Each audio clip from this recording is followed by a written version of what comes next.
Vor Jahrtausenden kam es zu einem Krieg zwischen verschiedenen Tieren. Varaner, Schildkröten und Vögel, also Tiere des Landes, Tiere der Luft und Tiere des Wassers. Sie kämpften gegeneinander um ihr jeweiliges Gebiet und begonnen eines Tages einen großen Krieg in der Nähe von Redland Bay im Süden des heutigen Brisbane, Australien. Einige der Tiere sind dabei gestorben, während andere verwundet zu ihrem Land zurückkamen und später dort starben.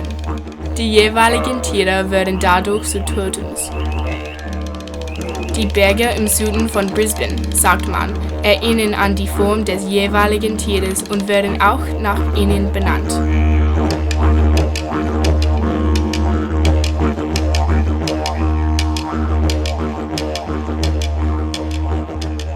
Indigenous and Torres Strait Islander Peoples haben für mehr als 60.000 Jahren nachhaltig gelebt. Ein wichtiger Teil von der Kultur sind Scar-Trees.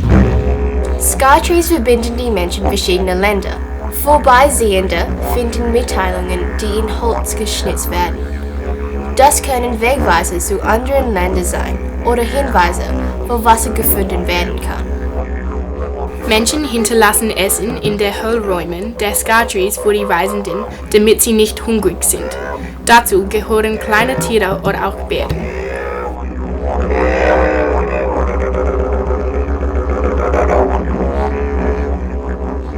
Ein Beispiel von der Gemeinschaft der Aboriginal and Torres Strait Islander People sind Wasserlöcher. Wasserlöcher sind ein wichtiger und heiliger Platz für die Wandjarabarra-Menschen, besonders die Frauen, weil es ihr Treffpunkt ist. Frauen gelten als Versorger der Familien. Ihre Hauptaufgabe ist es, die Kinder und Eltern zu versorgen und kranke Familienmitglieder zu pflegen. Wasserlöcher sind unter den Aboriginal People heilig, weil dort die Frauen ihre Kinder zur Welt bringen. I think part of the journey is, and of the birthing journey, was walking up that sacred mountain, getting to the top, and experiencing that walk and the struggle, and then at the top, birthing the child in our traditional country, and the highest peak to see all their country that they'll be brought up on. I think it was pretty special, and yeah, the men weren't allowed there. Young boys could go there that weren't yet initiated. Heutzutage werden diese Orte nicht mehr so häufig genutzt, da sie oft verschmutzt sind.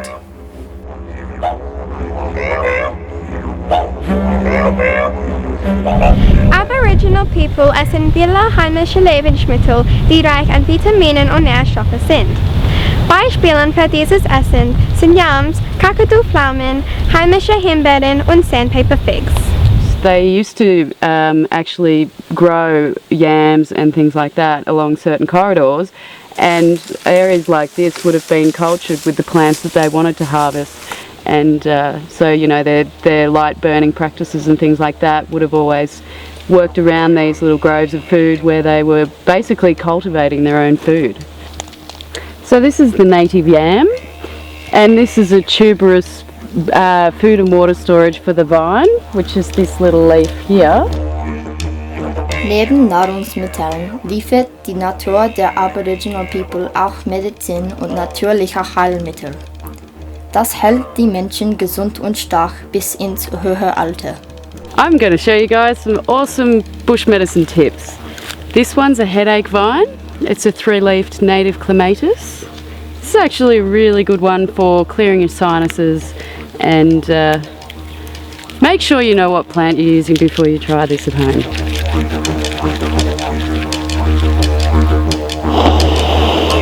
All you do is you crush it up and you inhale it through your nose, and I can feel it working all through my sinuses there. This does cure headaches and it does cure sinus conditions as well. It's a great way to start the day when you need a little bit of a wake-me-up. Red ash is a common tree of these fringe, margin, eucalypt and rainforest areas, and it is very easily distinguishable from its white underside. Peel the leaves off and add water. This is an antiseptic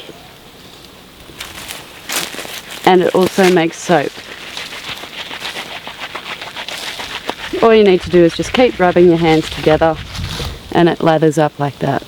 So this one is soap bush, traditionally used to deoxygenate the water and float fish to the surface. So this was used in traditional fishing methods, and also it's an antiseptic and it's got a great exfoliation quality about it, which I do love. The bracken fern.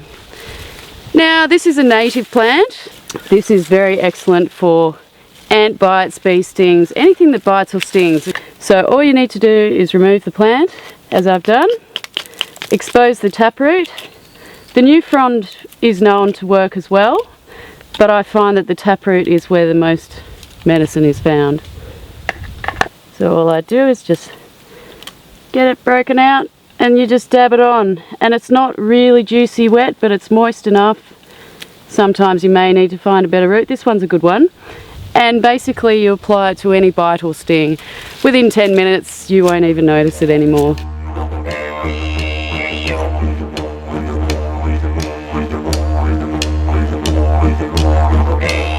Die heimischen australischen stachellosen Bienen, die Gubai heißen, haben auch eine wichtige Rolle in der Kultur der Aboriginal-Gesellschaften gespielt.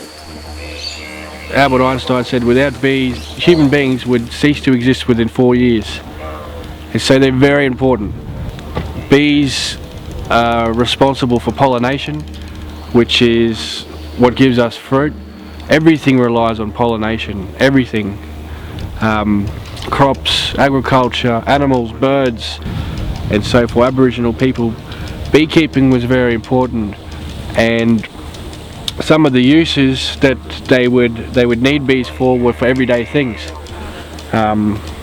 Sealing up holes in ditches, putting mouthpieces on, waterproofing animal skins, jackets. So if it was going to rain, you'd have to waterproof where the holes were so you wouldn't get wet. For tool making, for sticking an axe head onto a stick, you would have to have a mixture of bee resin, charcoal, kangaroo poo, and you would turn that in, you'd melt that all together and it would stick like concrete. So that's how you put your tools together, sticking your tools together. All parts of the hive was eaten, including the bees themselves. The propolis was medicine. At the centre of any healthy ecosystem in bush, you need a beehive.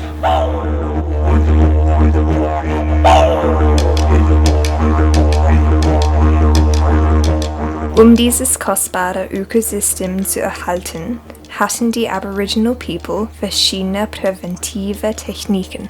Eine davon ist das Fire Stick Farming, das sehr nützlich in der Landwirtschaft ist. Durch das Abbrennen des unteren Buschwerks können die sich schnell ausbreitenden großen Brände vermieden werden. Das ist auch nützlich, damit neue Pflanzen keimen. Diese Brände sind kontrolliert und verschonen gleichzeitig die Tiere. If you've got this much undergrowth, bushes everywhere, the fire goes from the bottom up. So it starts to create its own wind, vacuum.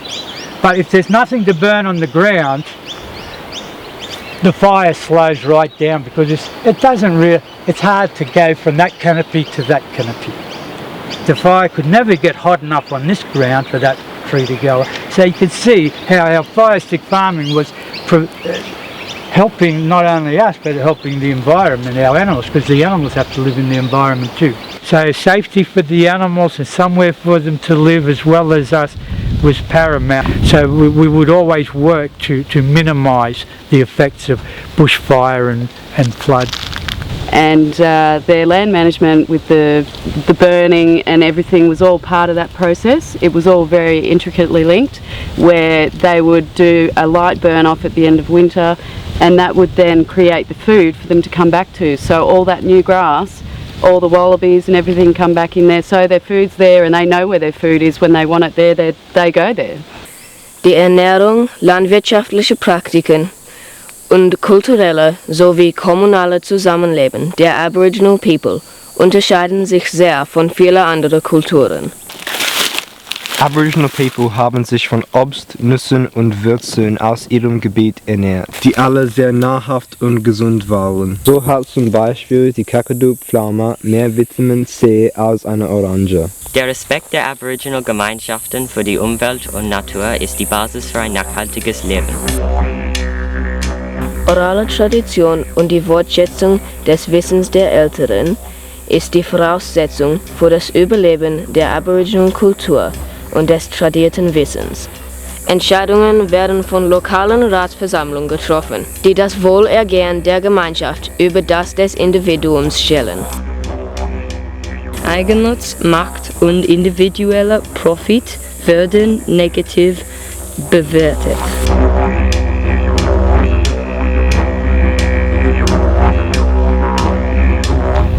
Die Natur respektieren. Nachhaltige Landwirtschaft betreiben. In Harmonie mit der Umwelt leben. Einheimische Pflanzenarten erhalten. Umweltorganisationen unterstützen. Lebensraum der Pflanzen und Tiere nicht zerstören. Wasserverbrauch regulieren. Kürzer duschen und Wasser sparen. Einen Garten anlegen und eigenes Obst und Gemüse essen. Mehr heimisches Essen konsumieren. Weniger verarbeitete Lebensmittel essen. We need to start engaging these traditional methods and use it properly and engage with these landowners and use their skills to be able to manage our whole landscape properly. Are only visiting this place, okay? And that's a very important thing to do, because whenever you visit a place, you try to leave a smaller footprint on it as you can. And this is the way traditional society here works.